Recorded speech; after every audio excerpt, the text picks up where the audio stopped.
I remember you just saying, I said, can you give me any tips since I'm taking care of my parents to watch out, and said hydration. Make sure they're drinking enough. Because what happens is, as people age, they want to not have to go to the bathroom as much and so forth. Well, I think you said if you're thirsty, if you feel thirsty, you're now severely dehydrated. Mm-hmm. That's the threshold. You're way, if it's like got you at your attention, you're way beyond it. Right. And this is another thing of people not liking, quote, the taste of water.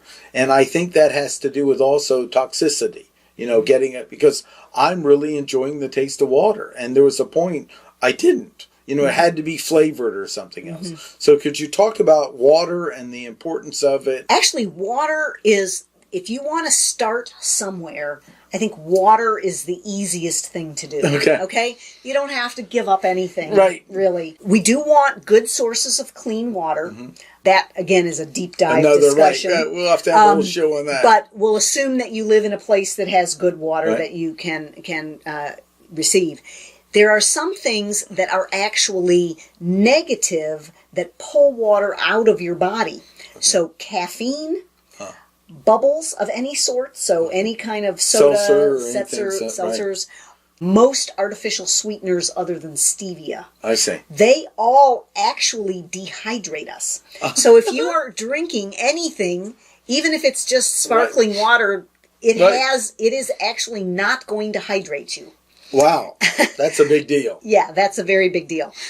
The general recommendation is that you drink half your weight in ounces of water every day. That's a lot of water. I'm sorry. It is a lot of water. It takes and a while. I qualify that because it's really half your lean weight. Okay. So if you're particularly overweight, you might want to look up what are you supposed to weigh for your height, because that would be your lean weight, and it would be that many ounces. Okay, gotcha. So a typical woman, that's about 2 quarts a day. A typical man, depending on how active you are, if you're out cutting grass a lot or running or something, you're going to need more. A man's going to be 2.5 to 3 quarts a day. Okay. So that's helpful. That 2 quarts or 2.5 quarts means, in addition to anything that you're drinking that's got caffeine or bubbles or artificial sweeteners in it. Right. Because so that takes away from it. Right. Right. Exactly. Because the caffeine's not just not giving me fluid, the coffee's actually dehydrating me, so I need more water to compensate. Is that correct? Exactly. Wow. A lot of times what we are is reaching for food when what we really are is thirsty. Mm-hmm.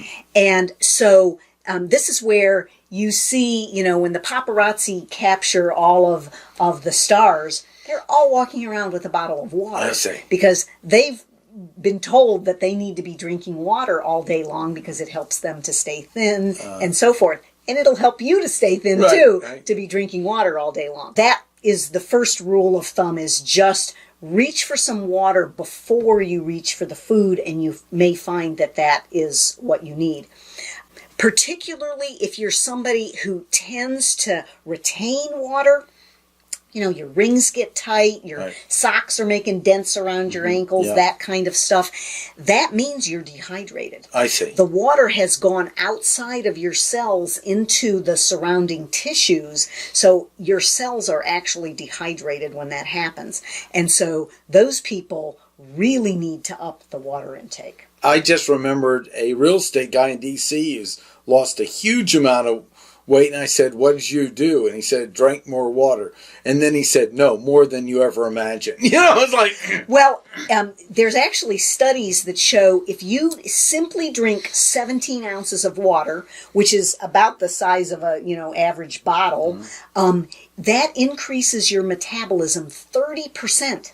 I see. Because now you put the water inside the cell, all of those nutrients and everything, they have to slosh around like in soup in order to actually be used. Mm-hmm. And so if they're just sort of sitting at the bottom of the bucket because there's not enough water to slosh them around, they aren't really being metabolized. So you pour in some of that water, they start sloshing around, you burn the energy, and you're able to actually have a higher metabolism simply because of that.